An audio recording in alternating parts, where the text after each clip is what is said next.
There, you take the mask off now. It's nice. Cool. Thank you, everyone. So first off, round of applause for Matt. Doing the MC all day. Yeah, been doing great. Thank you. Keeping us on track. We're right on time. Like, it's fantastic. And then what's been really cool for me all day is, how about another round of applause for Maggie, our transcriber over there. All of these transcriptions up here are her typing away like crazy over there. So this is awesome. Keeping up with all the lingo and everything it's been really cool to see.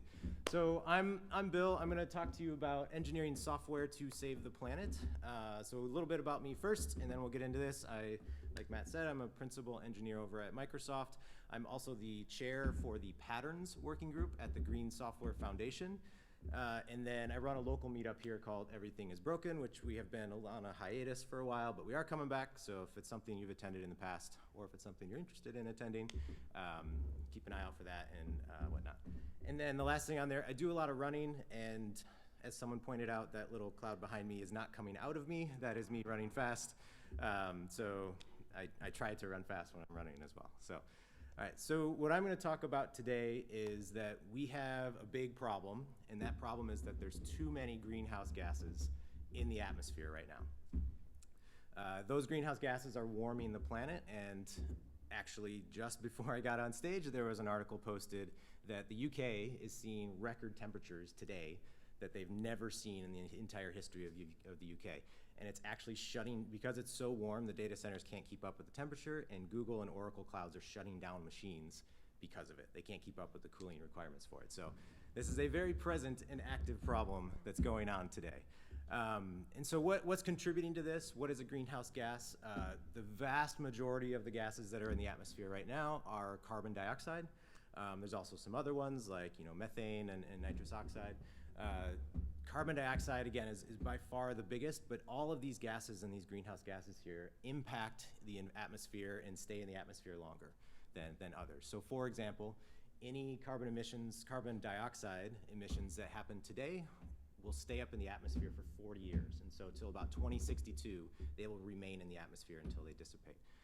Methane is much more potent than carbon dioxide, but it only stays in the atmosphere for about 10 or 12 years. So there's a little bit difference. So the way that we normalize all of that is by this thing that we call carbon dioxide equivalent, or CO2 EQ, or CO2e sometimes as it's represented. So everything's normalized to there. So we can simplify this problem a little bit. We can just say carbon is a problem. So when you say CO2 EQ, it's just carbon. That's what those things are synonymous.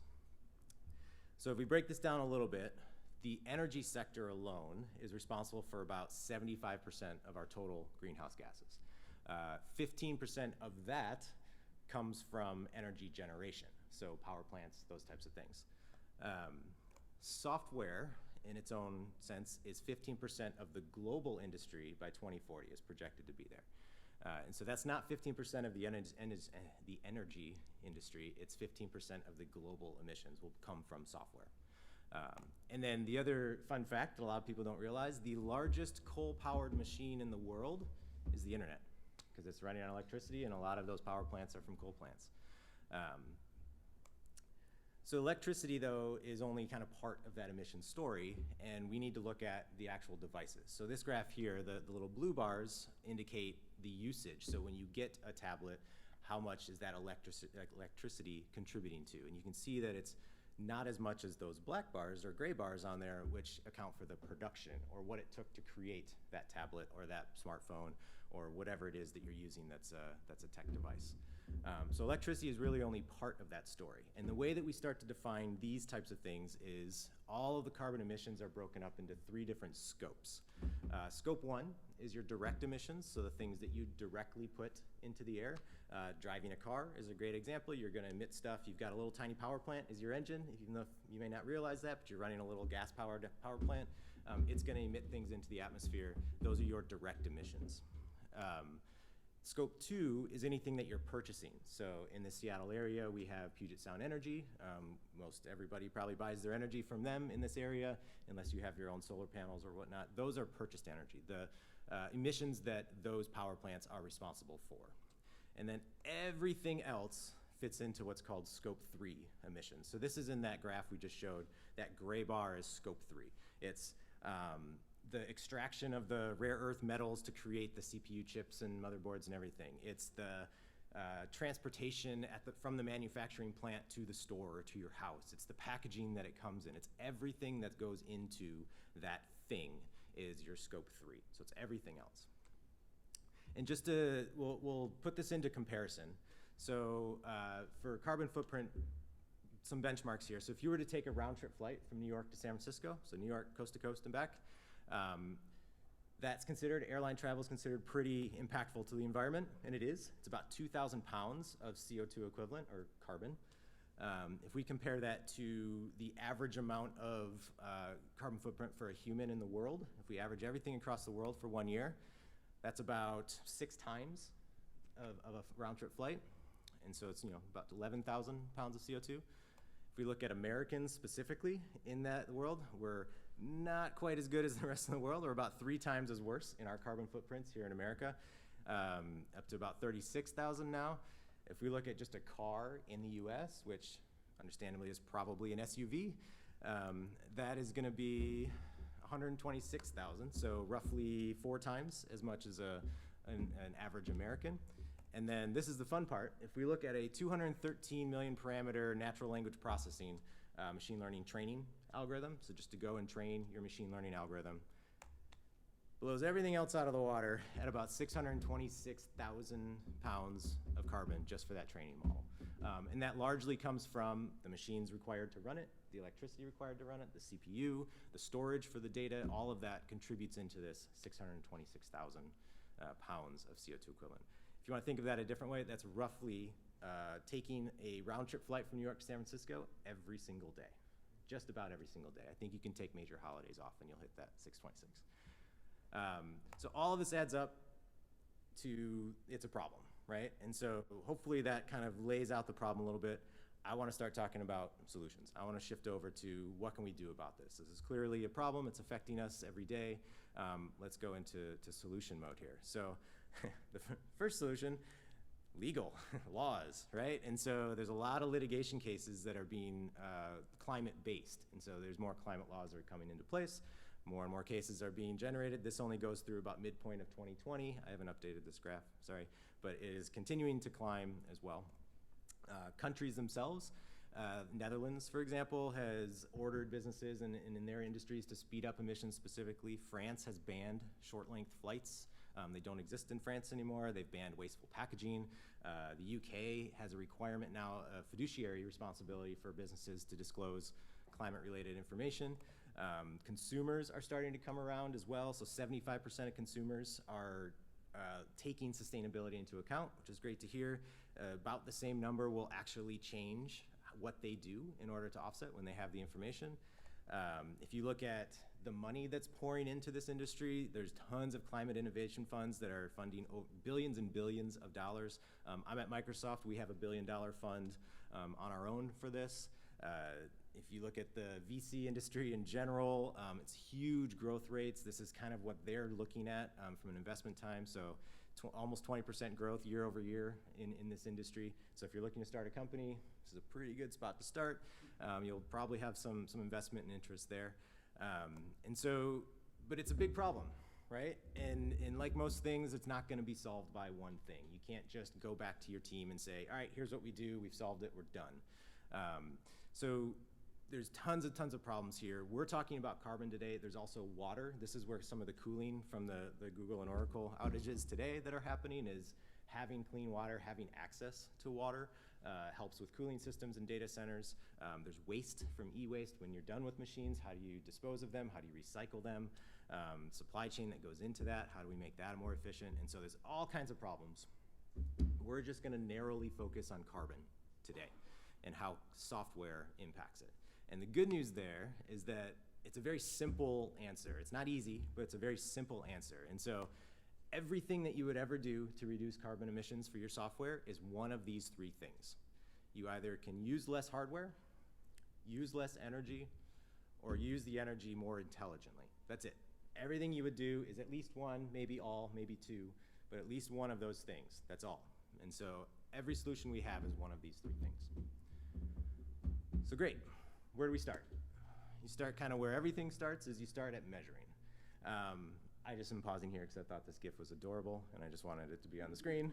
But, so yeah, you start with measuring first. And today, you're probably measuring stuff already and not even realizing it, or measuring it with a different angle. Cost is a great example. If you reduce your costs of your services, of your servers, you are probably reducing hardware. You are probably reducing the energy used. And so you have what we call a carbon proxy to your carbon emissions. It's not super easy to measure carbon emissions and directly and effectively, and so we take into account some of these carbon proxies.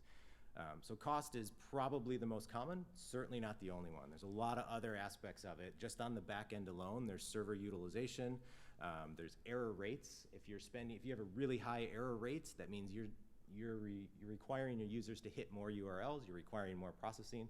Just by reducing error rates, you're actually reducing the amount of consumption on your machines, which drives down your carbon footprint. Electricity, power, we've talked about that. On the front end as well, some metrics like time to interactive, how long it takes to load your page, your website. All of those things contribute to your carbon footprint. The page weight, how much data is being transferred and serialized and rendered and downloaded and sent back for telemetry. All these types of things matter in your overall carbon footprint. Network as well. Every time that you transfer data around, it goes through some layer of serialization. That's a very expensive thing when you do it a bunch of times, and so minimizing that, using more standard serialization approaches, response time as well. And then on the storage, it's not a huge impact for data, but data does play into it, especially with those embodied carbon emissions, that scope 3 type of thing. So how much data you have, do you need all of that data? Are the telemetry packets you're sending back, do you only need 1 or 2 of the metrics and you don't really care about the other stuff? Why are you sending everything? And so it really becomes more of an efficiency play when you look at it there. The more proxies, the better if you can't measure your emissions directly. So the more of these that you can include in your metrics, the better off you'll be. All of the major public clouds have their own carbon emission tools that will measure it. Microsoft, Amazon, Google, they all have their own versions of these. I like this one in particular because it takes into account all of those public clouds, but it also has access into on-prem. So it's on GitHub, it's open source, so it's a very accessible way to measure your footprint. So cloud carbon footprint, they'll go through and they'll do CO2 equivalents. They'll go through and understand where your emissions are in your system, and so this is a very, very nice tool to have as well. There's another open source repo called Scaphandre, which I believe is French for deep sea diving or something like that, something close to that. But they can go through and actually measure power consumption directly on a VM, directly within Kubernetes, directly within bare metal. And so this is a really nice tool to get a great understanding of where your power consumption is coming from in your system. And then if you're running a website, there's a bunch of these out there, but I like this one the best, the website carbon calculator. You basically put a URL in there and it will go through and do a bunch of data collection, the methodologies on the site, and then pull back information and tell you kind of how dirty this page is, if it's running on green energy, green hosting, some of those equivalents are too. So I put the DevOpsDays Seattle page in there. Do we want to see what it is? Yeah, want to see? Oh. Not bad, not great, but not bad. This is just showing you it's about 69% dirtier than other web pages that it's been tested. And then it does things like every 10,000 people that visit this, it's worth 5 trees. So you need 5 trees to offset what's there. It also gives you some tips. So you could save 9% on this if you moved over to green hosting and those types of things. So any of the organizers that want to move to green. There you go. See, any of the organizers that want to move it to green hosting, you can save 9% on that. So, and then one other measurement. So I mentioned earlier, I'm part of the Green Software Foundation. It's affiliated with the Linux Foundation. There is a software carbon intensity specification that we've created. That little short URL that's a bunch of consonants is a great way to access it. What this is essentially saying is carbon intensity is how much carbon is emitted for a unit of work. So you can think of that in, if you need to generate a kilowatt hour of energy, how much carbon is emitted to do that? A solar panel will emit much less carbon than coal, for example. And what's nice about carbon intensity is that stuff can fluctuate over time. So as it's sunny or the wind is blowing, you can get lower and lower carbon intensity values that less carbon is being produced for that. So what the SCI, or Software Carbon Intensity spec, does is it gives you a formula to understand what your software's carbon intensity is. So you calculate E, which is the energy that's consumed by the system itself. You look at I, which is your location-based emissions. So based on where you are today, you're running on some energy grid that's some distribution of coal and solar and hydro and whatnot. In Seattle here, we've got a lot of hydro, so our carbon intensity is generally a little bit lower. And so that's the location-based. M is that embodied carbon, that kind of scope 3 that we talked about before. And then R is really that rate, or what are you normalizing this against? You can think of E and I together, that's just your operational emissions at the end of the day. We can simplify this equation a little bit more. And then M is that embodied, rate is, an API call, or per user, or per server, or per whatever it is that you care about as a business metric. And then simplified even further, it ends up just being carbon per rate. So your carbon per user, your carbon per server, your carbon per request, whatever it may be that you care about in your system, this is how you can normalize that. So now that we've measured a bunch of stuff, now we can start to take some actions and kind of move our way up this pyramid of green software, if you will, where it takes actions on these measurements, start to automate some of those things, and then impact and modify your architecture overall. First thing, super simple to do, shut down what you're not using. If you have resources spun up, if you have machines running, you're not using them, or really low utilization, shut them down. That's use less hardware right off the bat. This also comes into complexity too. If you've got a very complex chain of commands to deploy something, if you can simplify that, I equate that to shutting things down as well. So reducing some of the complexity in your system. Deleting old data. If you don't need something after 90 days, or if you can abstract it out into the important data and delete everything else from behind, that saves you a lot of the embodied carbon. That saves the requirement of new machines as well that need to come up.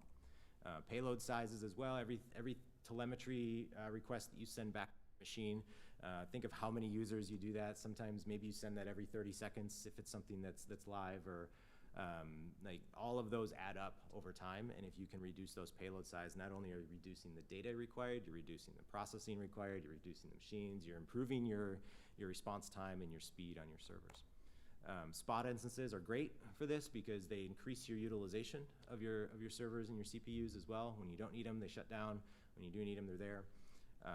Virtualizing dev and test. Again, you're probably doing some of these things already, where you can have an image set up where spin up your dev machine when you need it, or not require a giant on-prem set of testing infrastructure for load testing, for example. And then the next evolution of that is on demand. Only use it when you need it. Do you need your machine on all night? Do you need it all weekend? When you go to lunch, is it reasonable to shut something down and spin it back up once you come back from lunch? And then managed services I want to talk about too, because this is a way of really starting to take benefit of the economies of scale. So does anybody not run Kubernetes here, I think, is probably the better question than does anybody run Kubernetes? So if you're running your own instance of Kubernetes, it's probably, unless you've done a lot of tweaking and performance optimizations, it's probably more efficient to run one of the managed services on Google, Amazon, Microsoft, from an efficiency standpoint, instead of running your own. So these managed services actually give you that benefit too. Microsoft, as an example, it's 98% lower emissions, up to 98% lower emissions, to actually use the cloud as opposed to using on-prem. Even if you ran things exactly the same as Microsoft does, because of the scale that they're running at, the infrastructure, equipment, operational efficiencies are way higher than what you could ever kind of hope to achieve. And this is kind of like the difference between driving a car or taking the bus. You're using this kind of shared infrastructure that can be managed out over many different instances. Microsoft is by no way, and Azure is no way unique here. Amazon, Google, any public cloud follows the same. I don't know if they're at 98 or not, but they're all way more efficient than what you could probably run on site. So it's not anything unique, it's just the example I have. But let's look at Microsoft and Azure specifically. So if we look at two regions, East US and West US for Azure, I'm just picking, a pretty common VM type. We got the D4AS V5. Different costs between East US and West US. If you were trying to set up a system, and we're not going to account for latency right now, we'll set that aside for now. You'd probably say, hey, it's 3 cents cheaper to run it in East US. I'm going to go spin up all my machines over there, right? So what if we added another dimension to this problem? And the CO2 equivalent, so carbon per kilowatt hour. This is a carbon intensity calculation. And what this is saying is what I was talking about before, is that distribution within the energy grid that these data centers sit in. How is that energy that's being generated? How is it coming from? And what is the carbon intensity of that? So the West US generally has more solar. West US is actually, I think, down in California, and so there's more solar. And so at the time that this was sampled, at least, there was more solar in the energy grid than on East US, which is a little bit more coal-based, and so you see these offsets. So it's actually about, not quite, about half as cheap from an emission standpoint to run in West US than it is in East US. So let's continue the analogy here. There's 3 different West regions. There's West US, West US 2, West US 3. Different prices, depending on where you go, but very different emissions. So now when you start looking at it, it's West US 2 actually looks a little bit better, right? It's cheaper than West US, and it's lower emissions. So that might be a little bit better there. All of these VMs are available. Nearly, I think every single service is also available in these regions. So if you're not accounting for latency, what's really the difference between these? So let's look at kind of the rest of the US as well. You can see in the central, north central, west central US, these carbon intensities start to rise again, and they get a little bit higher, and in some places it's worse than East US to begin with, but they are cheaper, so this is all kind of a balance. And then Canada, if we want to expand into North America, the rest of it, a little bit better. I know Montreal in particular has a lot of green and renewable energy up there, and so you see a little bit better carbon intensities. And then if we look across Europe as well, to kind of expand into that area, you can see there's a lot of different fluctuations. So if you're looking at this from just the cost column, it's a pretty simple problem. If you start to expand this to say, hey, well, what if we take into our emissions into account when we're selecting these regions, it becomes a little bit more interesting problem where you can start to solve these things a little bit better. I'll reference, these are pulled from a site called WattTime with 3 T's in the middle. It is a company that pulls these carbon intensities from the grid, has APIs for it. You can access this data. You can see it on their website as well. So really good resource to start to pull these things in. Google has actually taken this to the next level and says, hey, what region do you want? Tell me where you want your traffic coming from. Tell me how important carbon intensity is and your carbon footprint is. Tell me how important price and latency are, and I'll give you a list of regions that fit your priorities right there. And so they'll generate a whole list for you on the site. So that's a really cool tool that Google's already done with their cloud. Let's see. All right, so I'm gonna run through a scenario here. So let's say you have roughly a 1-hour job that you need to run. Maybe it's a load test, maybe it's a build, whatever it may be. You have a 1-hour job that you need to run.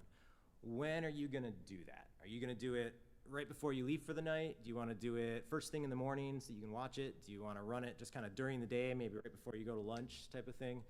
Any votes? Any guesses? Anybody A? When you leave, run it when you leave. Yeah. Okay. Anybody first thing in the morning? Okay. And then anybody that wants to run it during the day? Yeah. A few people. Okay. Well, the right answer is, as always, it depends. Right. So you're all right and you're all wrong. What if I gave you this chart now, and I said, all right, so you are specifically in California, or in this energy grid, which is called CAISO. Now, when do you want to run this thing? Well, if we look at that distribution on the bottom, you've got orange is solar, the teal is wind, the blue is hydro, red is gas. That's how their energy grid is distributed throughout this 24-hour time period. Now it becomes a much different problem. Now you can say, oh, well, if I do it right before I leave, that's actually pretty bad because all the solar goes away overnight and our carbon intensity goes up at that time. If I do it right when I get in the morning, it's still pretty early and we haven't kicked in a lot of the energy from the solar panels. And so it's better, but it's not quite there. And so it's actually that middle of the day is when your carbon intensity is the lowest for this 24-hour time period. Now, this is weather-based, this is seasonal, those types of things too. But in general, You could say, oh, I'll run it during the day because I'm in this energy grid that has this distribution of energy for my system. You can use this as a use case for a ton of different things. So when do you start to download software updates? When are you going to have your machine run there? I mentioned load testing before. There's machine learning training. Anything that's kind of CPU intensive, you can start to apply these things to and better understand your system. So let's do another scenario. So again, I think everyone runs Kubernetes or is familiar with it. I'm going to do a really quick overview of the Kubernetes scheduler. Let's say you've got some pods and you've got a new pod. How are you going to determine where and how this thing gets created? That's where this very fancy and wonderful thing called the Kubernetes scheduler comes in, and it starts to ask questions and says, all right, are you labeled SSD, or do you have 3 gigs of memory, or are you in prod? Like all these different things that you set up as a scheduler. Well, what if we can take advantage of that? If it's going to ask questions and it's going to try to take these factors in to decide what to do with this pod, what if we expand that and we say, all right, well, which available region right now or pod has the lowest carbon intensity? Can we put the new pod into that region as well, or into that, that section, that cluster? Or maybe which one, all of these APIs, electricity map was the one I just showed, all of these APIs have forecast availability. So which one is going to have the lowest carbon intensity over the next 24 hours? So can you schedule that and be a little bit smarter about this in advance? That's what we call carbon aware Kubernetes. And there's a little right up here on that in showing how to do this and what you can do with it. Accessing the APIs, modifying the scheduler, it's not super complicated to do. And so it's something that anybody can kind of pull off in their system if they wanted to. The CNCF, the Cloud Native Compute Foundation, actually has a sustainability pillar that is pushing a telemetry-aware Kubernetes. And so they are taking carbon and carbon emissions into account there. They're taking power consumption into account on there. And so they're creating this telemetry-aware part of the scheduler for Kubernetes in particular too. So this stuff is starting to build and grow as we're going. So we've talked about some of these automations, the actions you can take, automations. What about from an architectural standpoint? Kubernetes kind of touches on that a little bit, but really we're talking about serverless, right? That's if you want to run a serverless system, either fully or components within your system, you're going to switch to a consumption-based architecture. And so that means that you get to enforce 100% CPU utilization. You're only going to pay for what you use. It's only going to be you're only going to be accountable for what you use as a serverless. It reduces your overall consumption. It's you can delay compute processing in that way until a greener time period. So if you're able to see forecasts of emissions and this isn't a high priority workload, you can delay it for an hour so that it's running, maybe when it's sunnier out. It's a potential way to reduce costs and infrastructure on your team. And then my favorite reason for running serverless is that it's someone else's server, right? You don't have to worry about it.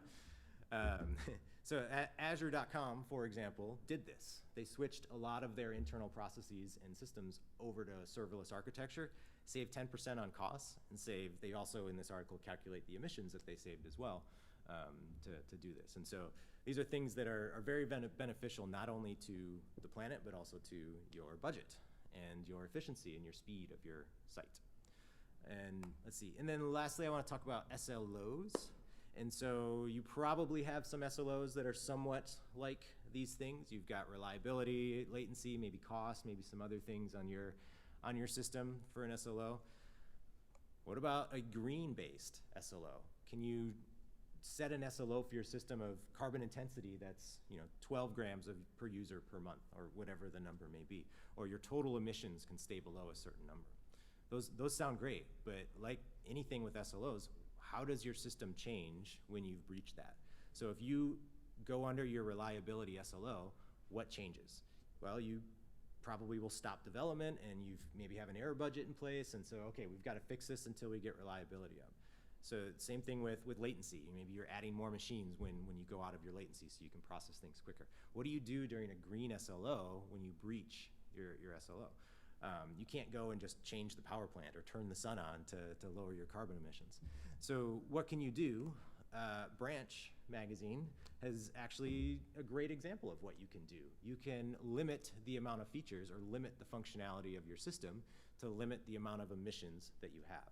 So this is the exact same site in 3 different states. The site on the far left here is the version of Branch, the magazine, when it's a low emissions in their energy grid where you're distributing or where you're getting your files from. And when it's in a low emissions, they'll do full color, high resolution, all the features, everything there on the site is available for you. When there's a little bit higher emissions, they'll change those from color to black and white. And they'll do a little bit lower res images themselves. And when it's a really high emissions state, they will actually remove the images and just use alt tags. And so that's a way that you can start to affect and shape your features, shape it to the supply as opposed to the demand. And you can do this, you can identify areas in your system that are really high CPU, and you can prevent them or hide them or make it harder. Think of this as like a green mode or even a brown mode for your servers and systems that you would want to have. So there's a bunch of different things that we've kind of gone over here, and everyone on this has a part to play, regardless of what role you have. You can affect your team's emissions in some way. Engineering, PM, marketing, business, everything across, regardless of the role, has a part to play. There is a more formalized field around this if you want to go deeper, if you're wishing to kind of learn and get a lot more involved in that, called sustainable software engineering. There's job titles now and actual roles that exist for this, which is great. The primary focus of this type of a role is to build in sustainability at the design time. Don't bolt it on later, don't be reactive at the end. Build it in at the design time. Very similar to how you should be addressing accessibility and security and those types of things as well, at the design time. So we're shifting that focus to focus on emissions as the priority, and then tying everything into that. But at the same time, realizing that it's not all about emissions, and every system is different, and it depends on how you want to do things. The part of this role is to help balance that, is to make sure that emissions is part of the conversation and is prioritized. May not be the top priority, I happen to think should be, may not be the top priority, but how do you balance it? How do you make sure that you're speaking for that in the business priorities and setting it properly? And then we've also defined a set of principles. So even if you don't want to be a sustainable software engineer, and you're trying to figure out how to do this, there's a set of 8 principles that have been defined on what does it mean to build a sustainable system or sustainable software. Those 8 principles is a whole nother talk in general, so you can go to that site. The foundation is actually looking to simplify that a little bit. Those will be out very soon. But that's a really great starting point, and that site will have a little bit of more in depth to go into and understand each of those 8. I've mentioned the Green Software Foundation. These are 2 great communities that are kind of leading the way right now. So if you're looking to join into a group and start to talk about like-minded people, these are 2 that I like a lot. I know I've mentioned the foundation quite a bit. This is formed under the Linux Foundation. Companies can join, individual members can join. A lot of really great work there. I happen to chair the Patterns Working Group. There's also Climate Action Tech, so that Branch magazine I just showed, Climate Action Tech runs that and provides that magazine. That's a much larger community. Both of these are worldwide, so don't feel like you have to be in Seattle or the US or anywhere to take advantage of these, but these are really 2 great communities that are leading the way. You can get a hold of me there, you can get a hold of me anywhere else, but really at the end of the day, we have to talk about this, we have to bring this up, and we have to share your journey, either through me directly. I'm happy to amplify blog posts anywhere that you have to, how are you accounting for emissions in your software? This is a very new field, a very new discipline. We're just getting into it, we're just starting to scratch the surface, huge problem, and so the more we can talk about it, the more we can learn from each other, the better. So that's it.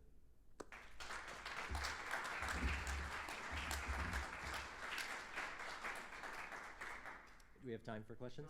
For 2, so I'd say 2 or 3 questions. Yeah. 2 or 3? Okay. Yes. Yeah, so I don't know if you go back to the slide where you showed the proxies for Mhm. carbon emissions. We got a mic coming. Hold on. Yeah. Yes, hi. So on that slide where you were showing the proxies for carbon emissions, there was like a whole bunch of things that we could measure. Yeah. And some of them seemed a little bit counterintuitive, right? So like things like response time, you can reduce response time by throwing more hardware at it, right? So how do you choose which carbon proxy to use in which situation? Yeah, it's a good question. So I think it goes back to it depends, right? So it's your system specifically, and I think you're highlighting a very important part where it's not just about the metric, it's about how it relates to your business. And so if you are going to solve response time by just throwing machines at it, that will solve the business problem. It probably won't solve your cost problem, and it probably won't solve your emissions problem. And so if there are other ways to drive down that response time, like maybe deserializing some of the call chain that's responsible for that, by moving machines closer to each other, there's a lot of other ways to reduce those response times. And that's the type of thing when you look at it from an emissions perspective. The goal of proxies is not to use individual ones, it's a number of them to look at. You need a large number or more than one for sure to get a better understanding. An individual one, it may or may not relate, or it might be a counterintuitive measure like you're calling out. So I have another question, Yeah. and it has to do with, there's a slide that talks about the energy emissions of a piece of hardware, and a lot of it is embodied energy in the hardware. And my question to you was, is that, I mean, some of this is an accounting fiction. Is it possible to amortize away all of the embodied energy, and then, you know, maybe there's an argument to be running your apps on the M3 series on AWS, or, you know, the older generation? Yeah, so I think you're talking about this one, right? Yeah, it just seems counterintuitive, right? Like, use an old piece of hardware, because... Yeah, absolutely. So I think the question on there was, how do we balance, or how do we understand, like, all of this is embodied carbon? How do we get rid of that, right? That's kind of the question. Some of that, yeah. Yeah. Some of that. So your amortization is actually the right approach. If you can extend the lifetime of hardware, let's say it's 100 grams for the production, just to keep easy numbers, and you use that for 2 years, it's 50 grams a year, right? If you use that for 5 years, now it's 20 grams a year. You actually made a very big difference. So part of what this sustainable software is about is how do we get systems to run on older hardware and not need the latest and greatest all the time, not have to buy new things, not have to buy machines and servers. I can speak for Microsoft, but I know all the other clouds do this too, is, you know, we're increasing the amount of time that we leave servers in rotation because we're able to maintain them better, because we're able to run software so that we're not spiking the CPU all the time, we're not running them super hot, and they're able to last longer. And so the longer you can run these machines, you start to reduce that embodied carbon, and you reduce the needs on the supply chain, on the extraction of materials, and all these other things by just extending the life of these things. Same with recycling and trying to use even just old components in a new system as well. It will help with that.